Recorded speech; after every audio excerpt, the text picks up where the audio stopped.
Hi and welcome. I'm trying to learn biochemistry. Today, triglycerides. And after we've done that, we're going to do median plane training. And if you participate in the median plane training, then it's at your own risk. And we're talking about internal anatomy.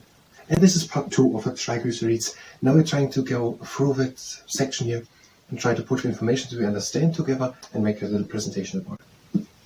Triglycerides. The most plentiful lipids in the human body and in a human's diet are the triglycerides. Okay, the triglycerides are the, let's use the same word, most plentiful part of the lipids in the human body. We could mention then that the lipids are a quarter of the total mass of humans.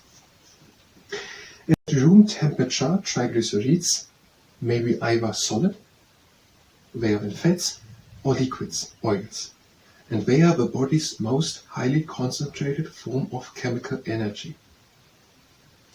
Okay, first, the triglycerides are the most plentiful lipids in the human body. They are a quarter of the total mass, and at room temperature they are either solid, fats, or liquid, oils, and they are the most concentrated form of chemical energy. Triglycerides provide more than twice as much energy per gram as either carbohydrates or proteins. Okay. They have more than twice the energy of carbohydrates and proteins. Our humans' capacity to store triglycerides in adipose tissue and fat tissue is, for all practical purposes, unlimited. Okay, the amount a human can store as adipose tissue, as fat, is unlimited. Excess dietary carbohydrates, proteins, fats, and oils all have the same.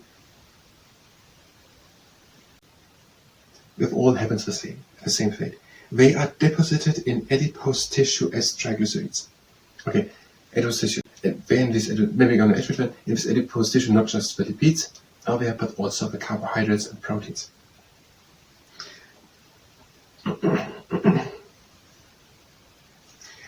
A triglyceride consists of two types of building blocks. A single glycerol molecule and 3 fatty acid molecules. A 3-carbon glycerol molecule forms the backbone of a triglyceride. 3 fatty acids are attached by dehydration synthesis reaction, one to each carbon of a glycerol backbone. Okay, the structure of a triglyceride is a 3-carbon glycerol, and then through a process of dehydration, 3 fatty acids are packed into it. Is it right? 3 fatty acids are attached by dehydration synthesis reaction. Let's say attached by dehydration synthesis reaction, if I'm able to. One to each carbon of a glycerol backbone. The chemical bond formed by each water molecule is removed. The chemical bond formed where each water molecule is removed is called an ester linkage. It is formed through dehydration synthesis. And by this dehydration synthesis, the water molecule is removed. Is called ester linkage. The reverse reaction, hydrolysis, breaks down a single molecule of triglyceride into 3 fatty acids and glycerol. The other process, hydrolysis, dehydration synthesis, a water molecule is removed. It is called an ester linkage. The reaction of the reverse reaction. That is broken up again. I think that is correct. The reverse reaction. The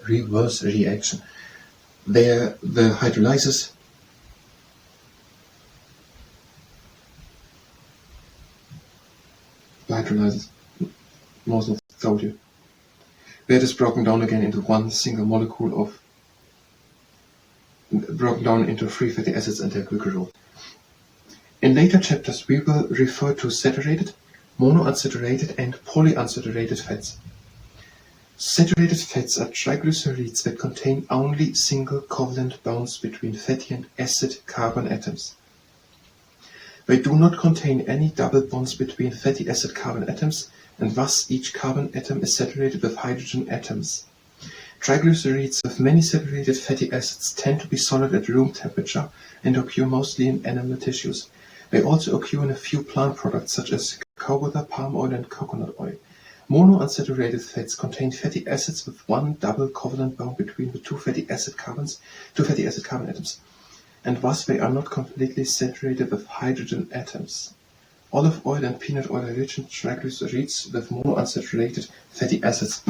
Now, whatever that is, that's how we're going to do it in the second part. Maybe not even with best source, but with more information to it. In later chapters, we will refer. But I don't think we should make that as a part of the triglycerides presentation. Okay, but what will be informations?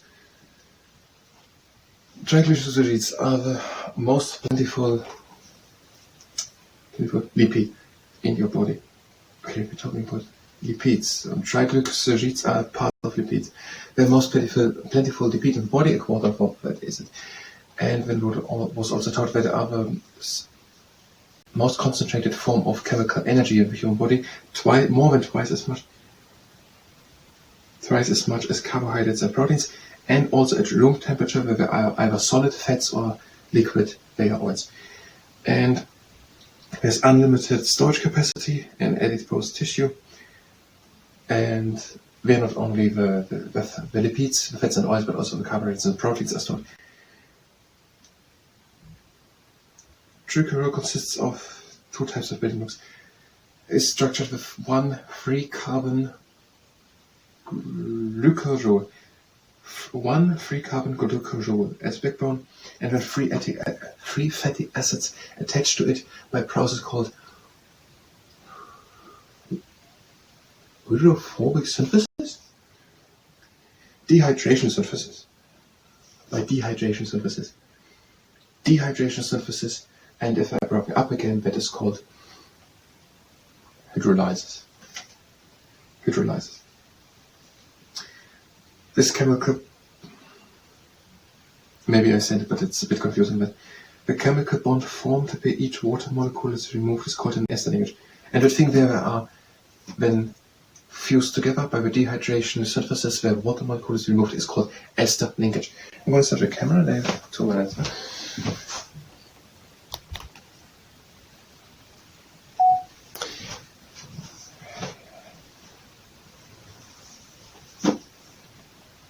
Triglycerides. Triglycerides are the most plentiful form of lipid.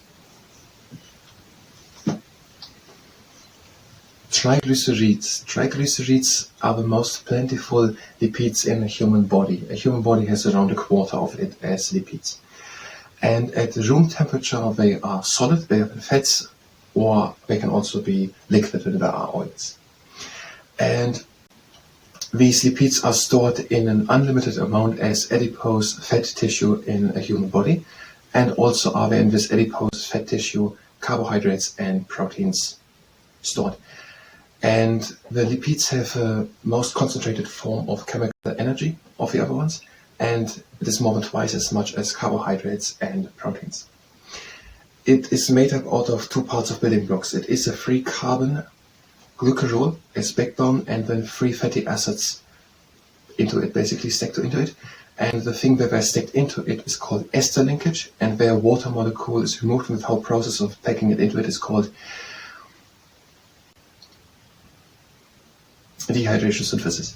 And the breaking up of that thing is of a triglyceride is called hydrolysis.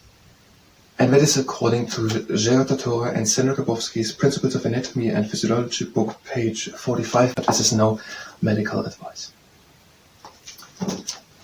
I think it was okay. I'm going to stop the camera.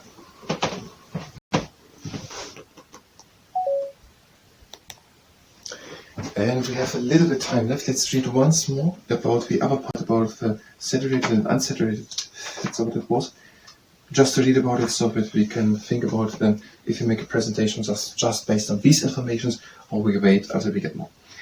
In later chapters, we will refer to saturated, monounsaturated, and polyunsaturated fats.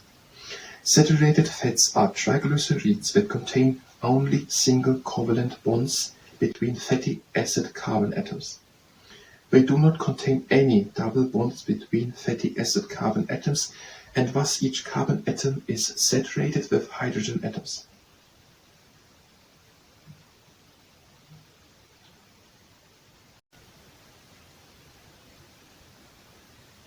Triglycerides with many saturated fatty acids tend to be solid at room temperature and occur mostly in animal tissue.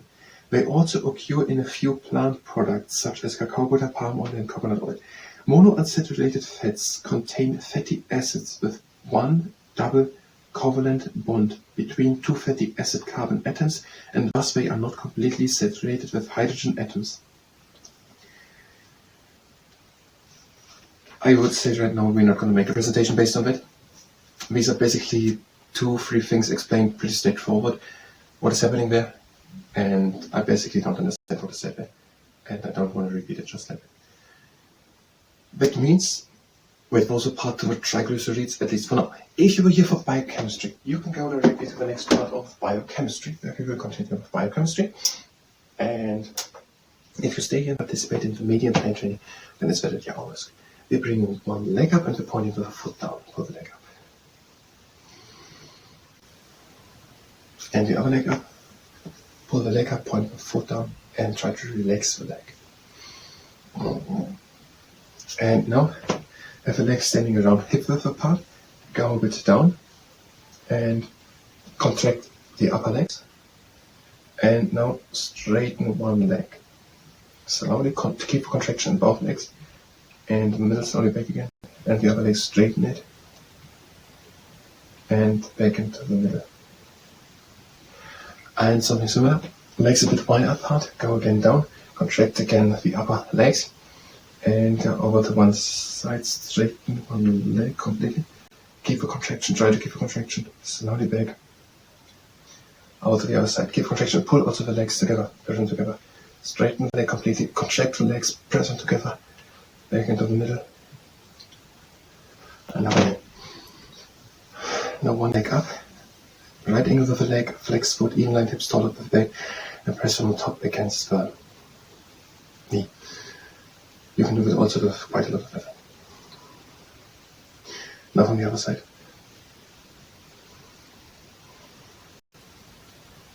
And press with the knee up and to the side, up and to the side. And the other leg, bring it up and press with the knee up and to the side.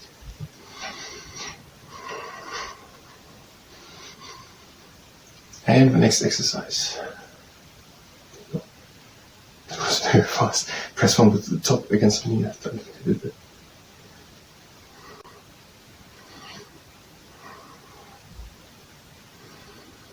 And now from the inside.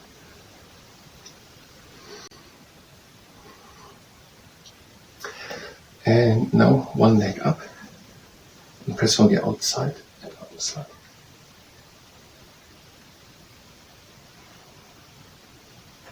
And close again.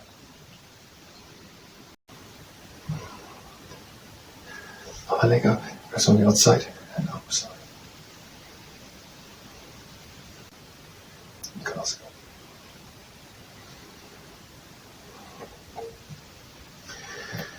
And now take the leg at the ankle, make a straight back, point the knee down to the ground. Other leg,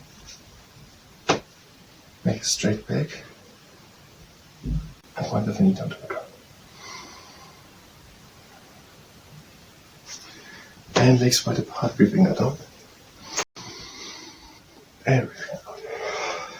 And up. Breathing close the legs. And breathing out. That was the medium plane training. Thank you very much, and until next time.